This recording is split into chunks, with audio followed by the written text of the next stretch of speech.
because of the doubt. And so I decided last night, it's happening today.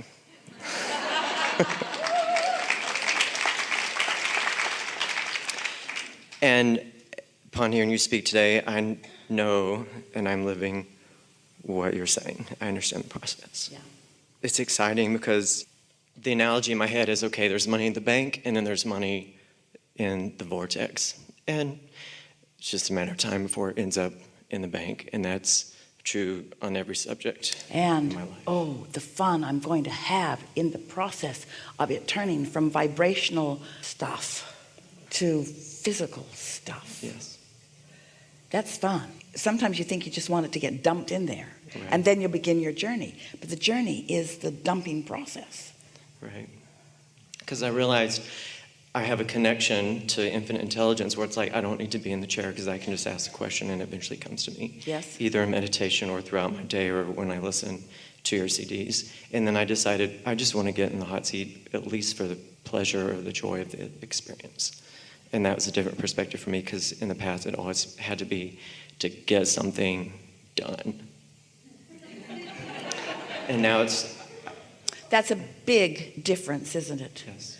When Esther wakened this morning, the word that was in her mind was satisfaction. So as she was getting ready, she was pondering what satisfaction is. Isn't there satisfaction in clarity? And isn't there satisfaction in love? And isn't there satisfaction in fun?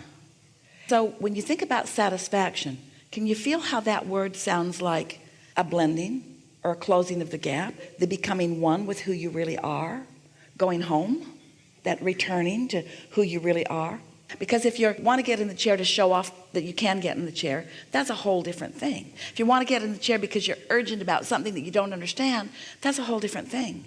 But if you're looking for any experience for the satisfaction of it, for the pleasure of it, now you're looking for it for the alignment of it. In other words, it's a really good tool to put you more easily into alignment. It takes the angst out of it, and it also takes the effort out of it.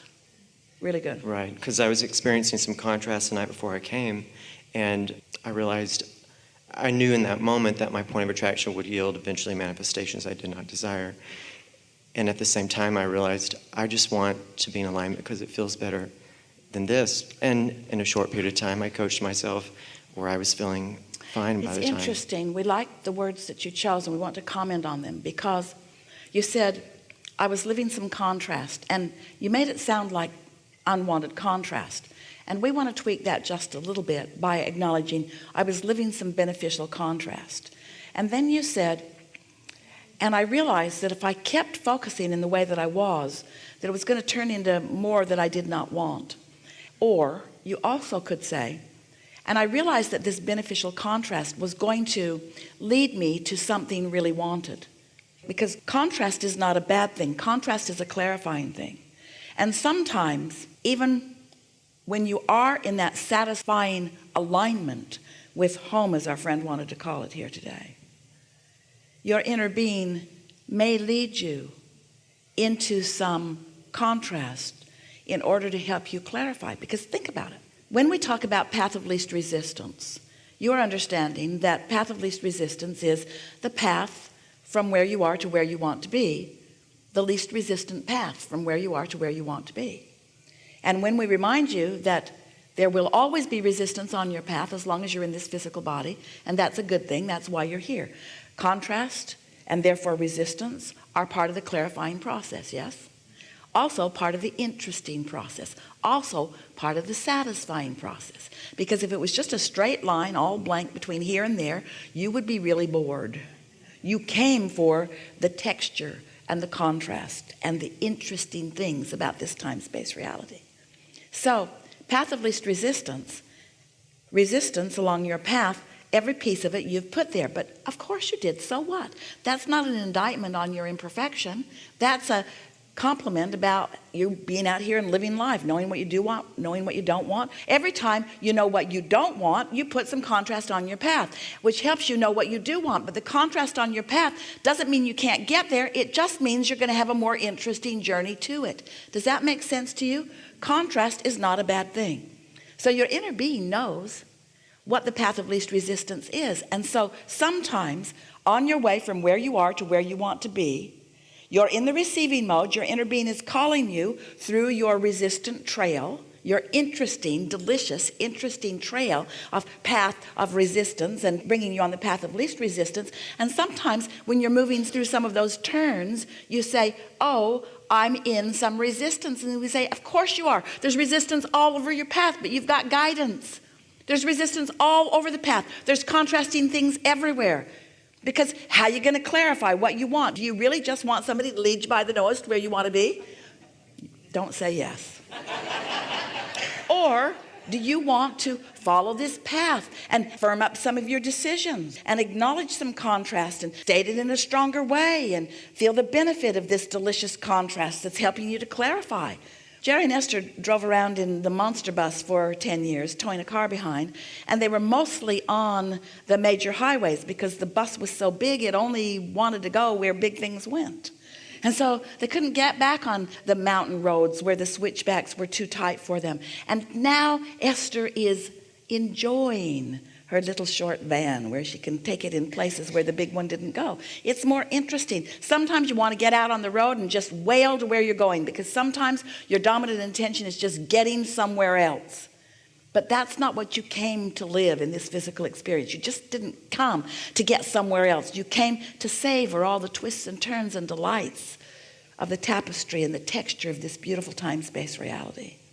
And so that's why we started talking about step 5. Step 1 is ask. Contrast helps you do it. You can't stop asking no matter what. You can try to stop asking, but you won't succeed, so don't even bother.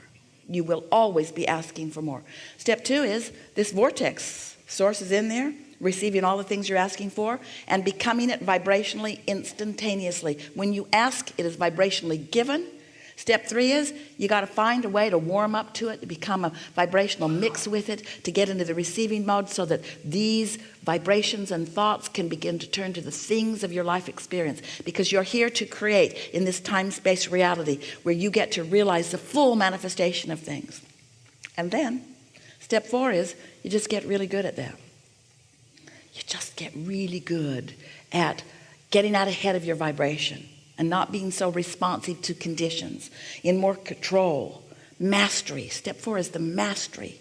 And then step 5 is our favorite step. That's where you're moving through contrast and you're not mad at yourself because you understand that you're on this perfect path and that your inner being is guiding you through some contrasts for interest and clarification and adding to the details of what you want. You're master creators. You're not beginning creators. You're not just dabbling with little pieces of clay. You are masterful creators. You have the ability to orchestrate situations where several wanted things are converging simultaneously for your personal satisfaction. This is big time. This is big time creative league. You're the leading edge creators of the universe out here manifesting into the fullness of things, you see. These are good times. That's what Jesus meant when he said, ye are gods, in John 10. That's what it means to me. Yes, you're utilizing the energy that creates worlds for your masterful creating. And you got to understand that you were part of it all the way along the way. You've never stopped being that. But sometimes while you're here in this physical body, you pinch it off in your misunderstanding. Because you want to say, well, that is a creator or that is God, and I am humbly not. And we say, you're not humbly not. You're not. You're not that. You are creators. You are creators. That's why you're here. That's why you're here. Time to start having fun with it. Yeah. Enough?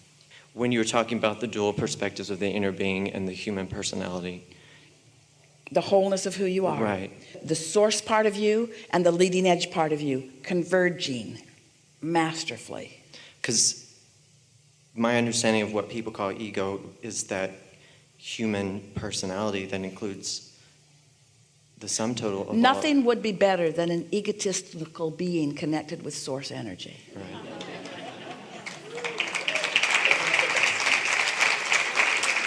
Knowing your power, expecting things to turn out well for you. And The way we described your inner being earlier is about as egotistical as it gets. Abraham, please come down here where I am. No. Come where I am. Please come down here. I can't get up there. No. Figure it out. We're being a little harsh in our attempt to be a little funny, but we want you to know that your inner being is not going to become less than what you have caused your inner being to be. And isn't that a lovely thing? Yeah. I love you and appreciate you. Yeah, that's clear.